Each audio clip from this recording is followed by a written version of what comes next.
Muy buenos días chicos, ¿cómo están? Espero que bien.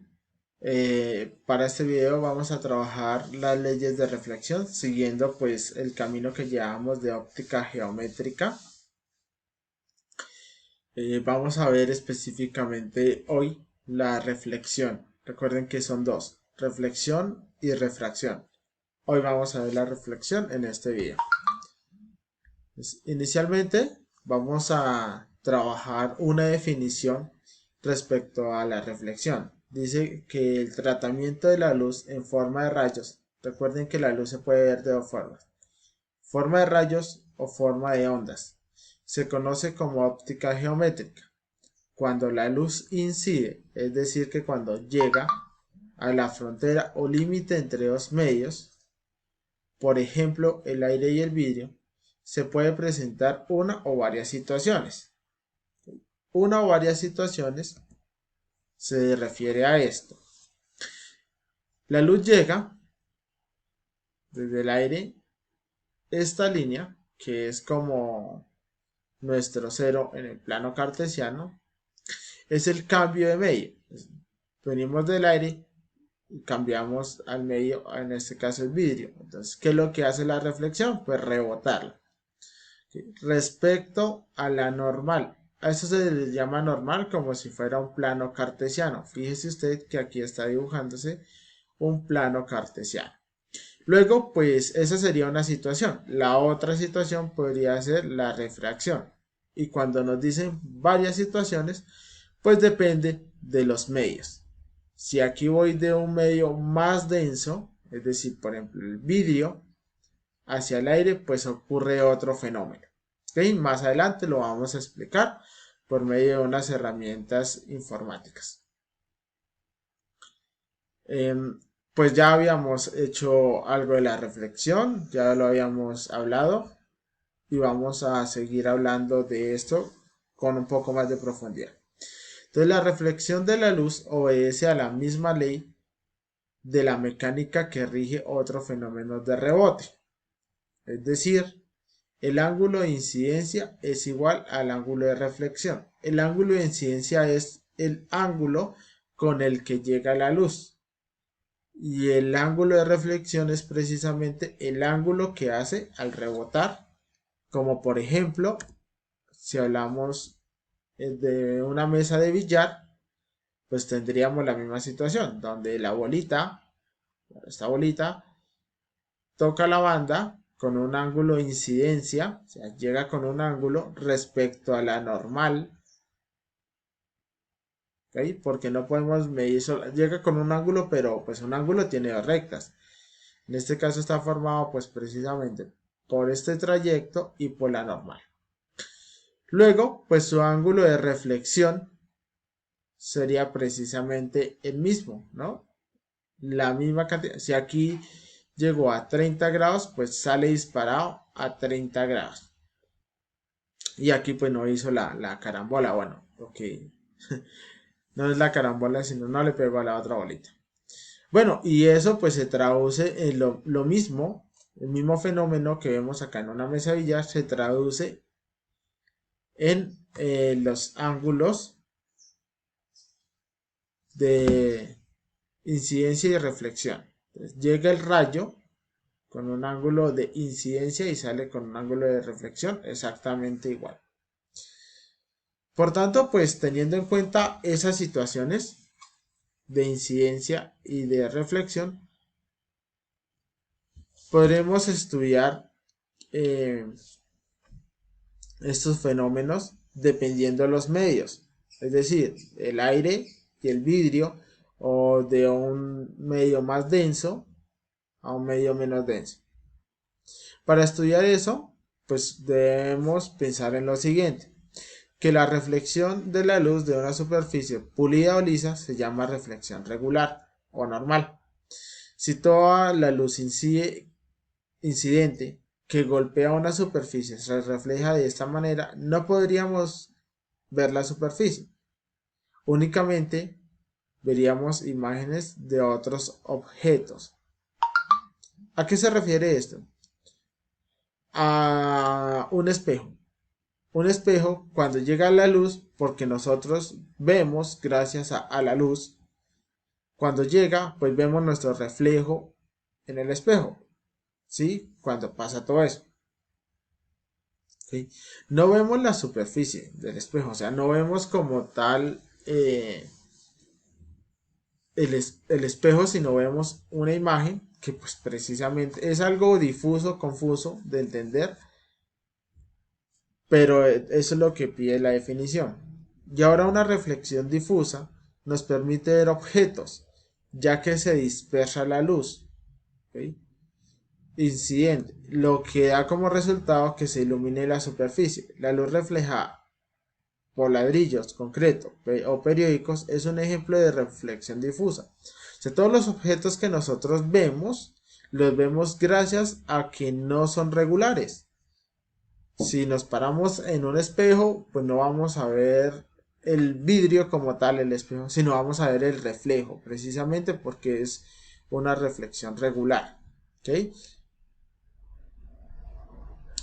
Matemáticamente pasa lo siguiente. Todos los rayos de luz llegan con el ángulo de incidencia respecto a la normal, salen con el mismo ángulo porque la superficie es lisa. Pero si no, entonces ya no hay un patrón de regularidad en los ángulos o en los ángulos de reflexión. ¿Sí? Como pueden ver, llega a los rayos, perdón, de incidencia y ya salen. No hay un patrón regular, no se puede decir que salen con tal ángulo, no hay una explicación.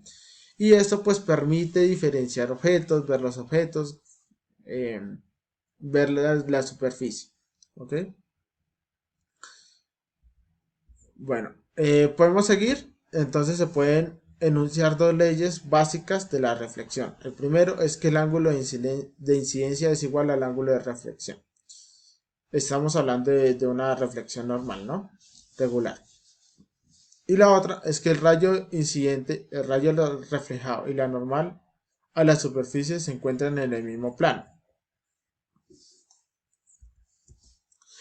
Para hablar entonces más de, de estas varias situaciones que decíamos en la primera definición, pues tendríamos que trabajar espejos.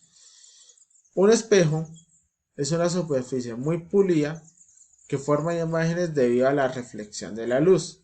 ¿No? No solamente son los espejos que normalmente conocemos, sino puede ser una cuchara, por ejemplo, algo donde nos reflejemos, ¿okay? La pantalla del celular cuando esté apagada. Y pues tenemos tres tipos de espejos: espejos planos, cóncavos y espejos convexos. Se estudia la distancia de las imágenes reflejadas o virtuales respecto al espejo y a la imagen real. Esto es lo que se estudia en la óptica geométrica. Y vamos a definir que una imagen virtual es la que es la que parece estar formada por la luz que proviene de la imagen, pero en realidad no es atravesada por ningún rayo de luz. Y la imagen real está formada por rayos de luz reales que la atraviesan. Las imágenes reales se pueden proyectar en una pantalla.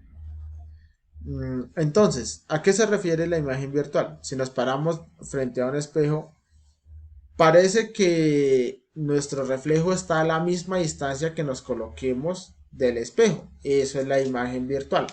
Y la imagen real pues es formada por los rayos de luz que atraviesan, es decir, nosotros.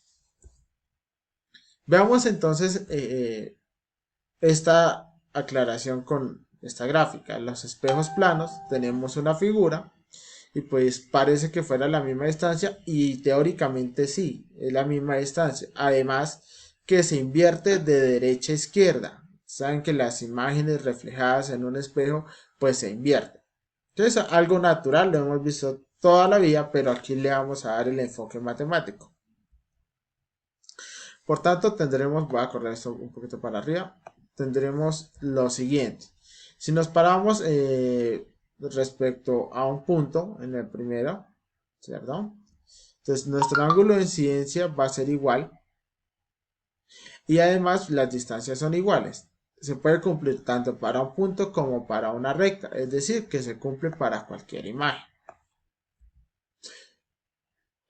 Y esto era lo que les decía de la imagen virtual y real, ¿sí? Entonces la imagen real es la de nosotros, donde estamos, y la imagen virtual es la que pues vemos en el espejo. Finalmente, pues vamos a hablar de los espejos cóncavos y convexos. Son espejos curvos que cumplen lo siguiente. Están dados por una circunferencia. Como sabemos, toda circunferencia tiene un centro, un rayo, y a ese rayo lo vamos a llamar foco. Si el espejo está curveado por la parte interior, ¿sí?, o el reflejo, mejor dicho, está aquí por la parte interior, le decimos que es un espejo cóncavo. Y si el espejo está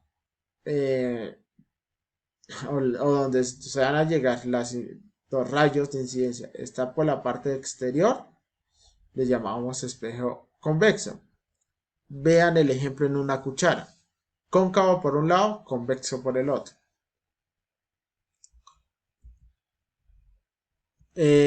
Bueno, hablando de espejos cóncavos y convexos es súper importante lo siguiente. Vemos tres imágenes donde trabajan los espejos cóncavos y convexos. La primera nos informa del tipo o cómo se mueve la reflexión en este tipo de espejos. Llega el ángulo de incidencia M, ¿cierto? Ahora aquí ya no es respecto a la normal, sino respecto al foco o centro. Mejor llamémoslo centro. Y sale disparado con el ángulo de reflexión. Recuerden que es el mismo, entonces hacia abajo. Si proyectamos o si mejor hacemos este proceso con varios rayos, pues tendríamos esta imagen, donde todos estos rayos llegan a un foco y se vuelve más pequeña y se invierte además la reflexión. Hagan el ejemplo con una cuchara. Mire de frente la cuchara, su imagen se va a invertir por los rayos de incidencia y se va a volver más pequeña. En cambio, en los espejos, estos son espejos cóncavos, recuerden. Y en los espejos convexos, cuando la imagen llega por fuera, se agranda, ¿sí? Rebota y se agranda, pero no cambia su naturaleza, es decir, se sigue conservando pues la misma imagen que nosotros vemos, no se invierte, no está de cabeza. Y pues para estudiar estas distancias, pues vamos a tener unas ecuaciones, que son las siguientes: 1 sobre P más 1 sobre Q igual a 2 sobre R. F va a ser igual a R sobre 2, que es la distancia focal, o sea, la distancia a qué distancia está el objeto del espejo. Entonces, combinando estas dos ecuaciones tendríamos 1 sobre P más 1 sobre Q igual a 1 sobre F, donde R es el radio de la curvatura, es positivo para cóncavos, negativo para convexos. Hay que tener en cuenta el signo porque esto nos indica si la imagen se invierte o no. F para la distancia focal, lo mismo, positivo convexos, cóncavos, negativo convexos. P, distancia del objeto. Entonces, si nos da positivo es un objeto real, si nos da negativo es uno virtual. Y Q, distancia de la imagen. Lo mismo, positivo para imágenes reales, negativo para imágenes virtuales. Vamos a hacer un ejemplo. ¿Cuál es la longitud focal de un espejo convergente cuyo radio de curvatura es 20 centímetros? Convergente es sinónimo de cóncavo y divergente es sinónimo de convexo. Eso está explicado en las imágenes. Nos piden cuál es la naturaleza y bueno, otra medida. El radio son 20, P es 15, ¿cierto? Que es la imagen formada del espejo si se encuentra a 15 centímetros, es la imagen real. y como resultado tenemos 10 centímetros.